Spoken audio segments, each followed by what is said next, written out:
Hello everyone, this is Faye Renee. Welcome back to Reviews with Faye Renee. Today we are going to review the biographical drama, Respect, the tale of the life and times of Miss Aretha Franklin. So without further ado,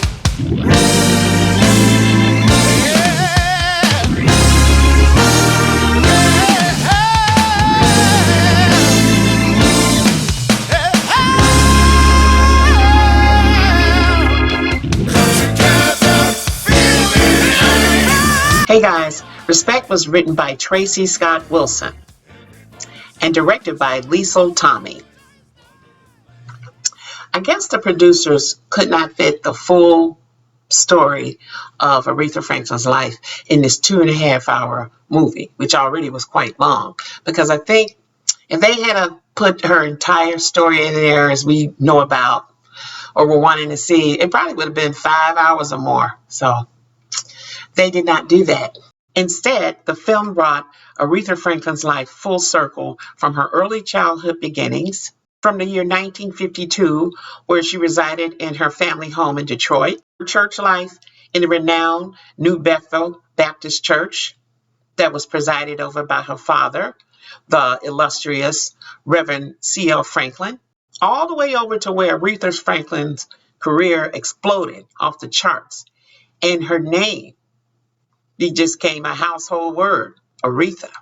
And then she took a fall from grace and life and eventually returned to her hometown of Detroit to record a live gospel album, Amazing Grace, in the year 1972.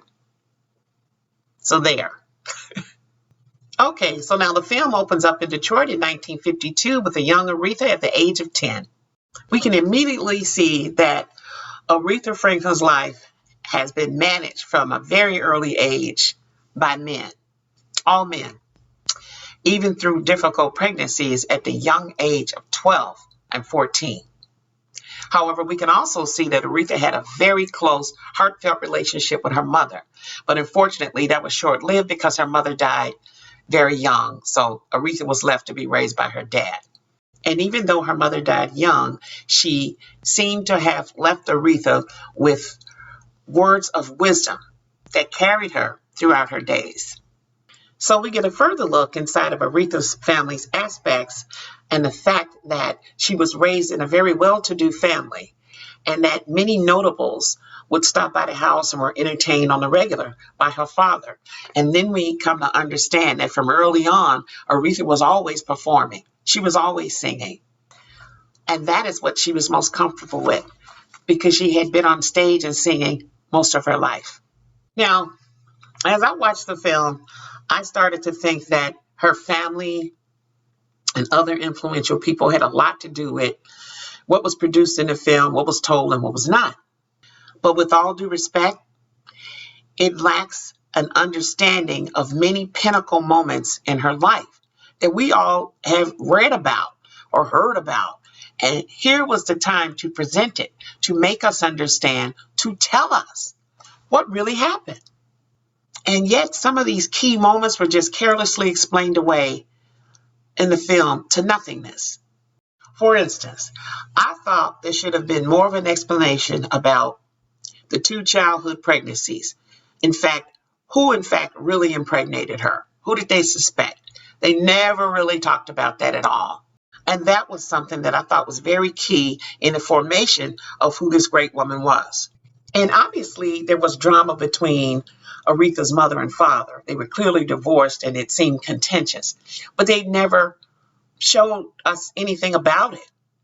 And they basically missed key opportunities throughout the film to make us better understand what the family dynamics really were. We were left only to assumptions and no real leads as to how all of these events really affected a young Aretha Franklin. And man, there are several situations in the Reverend Franklin's controlled upbringing of Aretha Franklin that is simply explained away with things like Aretha Franklin had demons or they allude to breakdowns. But the only thing that is crystal clear is that Aretha Franklin is a natural-born artist. She seemed to find her solace in life in singing. That's where she found her comfort. And thank God for that. It seemed to come with ease with her magnificent talent. Also, I thought the film painted Aretha as under pressure and not at ease, not sure of herself many times, which led me to believe that she most assuredly was traumatized by all these events that took place in her life, where she was constantly being overshadowed and blew it over by her almost Svengali like fatherhood protection. It seemed to all add up to a perfect storm for all of the disappointing men that she chose in her life, in her relationships. Honestly, that was a gift from dad, I think. So for these questions and many more, I felt that the film shorted us on the real truth of the matter. And so in the end, it cost the movie and it cost the fans. We want to know the truth. Now, don't get me wrong. There are many, many enjoyable moments in the movie Respect, especially when Jennifer Hudson sings her way through some of Aretha Franklin's greatest hits like Think, You Make Me Feel Like a Natural Woman, and Chain of Fools. Woo!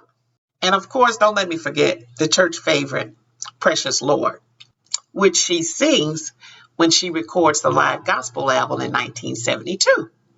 By the way, you can catch the original Aretha Franklin singing that song in that live gospel album, which is also a documentary produced in 1972.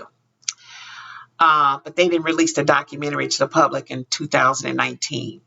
By the way, I saw that documentary film Amazing Grace 4 times. I never saw a movie 4 times in the theater. 4, 5, 20 times at home. But I went there and paid 4 times. That's how good it is. Check out the link below. Amazing Grace, the documentary film featuring the Queen of Soul herself.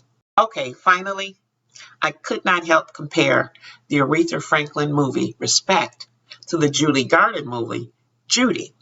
In Judy's case, I heard that her daughter Liza Minnelli wanted nothing to do with the film, which Renee Zellweger was portraying. Renee even reached out to her. Liza heard about the script, about what they were going to tell, what they were going to reveal, and she was not having it. And they went ahead and did the film, but she did not bless it and did not want to see it because she did not want her mother portrayed in that light. However, I have to tell you, that performance with Renee Zellweger as Judy Garland, with all the so-called truths and all the dirt about the Hollywood couch and the drugs and everything that happened to Judy Garland growing up in Hollywood.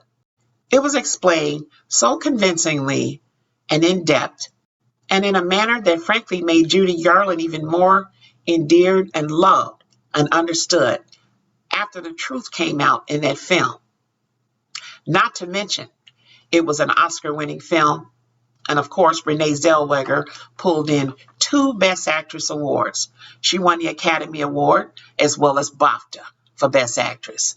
So, while the truth may not be perfect, y'all know it never really is. However, the truth is the story. And remember, in the movies, it's the story that matters. Final thoughts. Hey, you guys, this one's tough. Even without the missing parts of Aretha's past explained, or even the more recent part of her history from beyond 1972 being left out of the film, which was a little bit disappointing. Overall, Respect is still a must-see film. I really enjoyed it. And the audience appreciation and participation was off the chain. There was even quite a bit of sing-along going on. And at the end of the film, it received a rousing applause. However, like I said, there were many parts of the film that left me with speculative questions and answers, and that I did not like.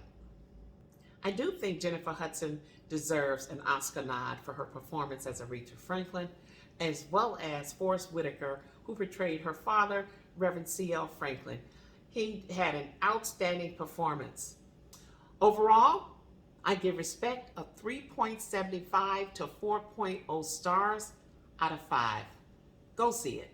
Okay, everybody. Make sure you subscribe to my channel if you have not. Just hit the red subscribe button once below and check the little bell, and you will be reminded the next time I drop a wonderful, powerful, super unconventional video. And guess what? Power First Thoughts with Faye Renee series is back. Every Sunday on YouTube, I will post a 411 on what's happened on Power in the week before. That's Power Book 3, Raising Canaan. So, now y'all know what time it is. It's time to do. I will see you next week at the same time with a brand new review. That's it. That's all. This is Faye Renee. Bye.